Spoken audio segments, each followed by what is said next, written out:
This week, we can say with certainty that we've closed the doors of the season of winter into spring, and we've opened them from spring into summer.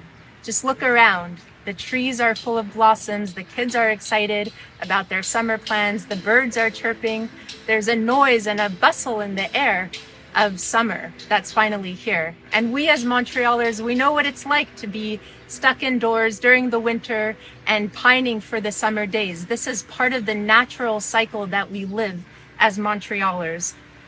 And of course, this year, there's a different kind of cycle that's in our hearts, and it's a winter that is lasting and lingering.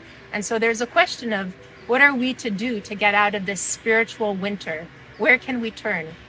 And we don't have to look that far. The Torah portion this week, Parshat Behar, gives us the inspiration that can let spring and summer seep a little bit deeper into our winter hearts.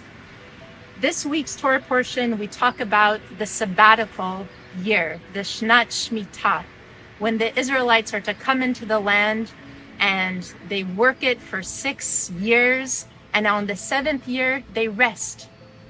And that's called the Shemitah year. And the Israelites at this point, when they're hearing it, the Torah is telling us that they're still in the desert. They haven't even entered into the land. It's so many years into the future that they don't even know about. And what can we take from this is that we have a spiritual cycle in addition to the seasonal cycle that God tells us to follow.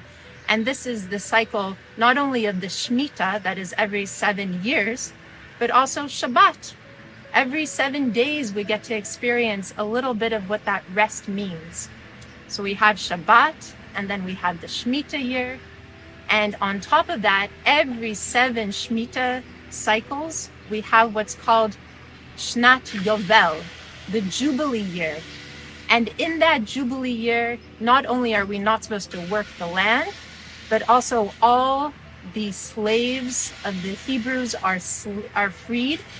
And on top of that, any land that was owned by an ancestral Jewish family gets returned to them. So even if we bought a particular portion of land from someone who was in financial distress, at the end of 50 years, it goes back to them. And so we get to experience something that is outside of the whole natural cycle of the world. Usually in the world, when we own something, we buy it with our own money, we think it's ours. But the Torah is teaching us something different. It's teaching us that God is the ultimate owner of the universe, of the land, and that no person is actually a slave forever. We all need the release. We all can experience that.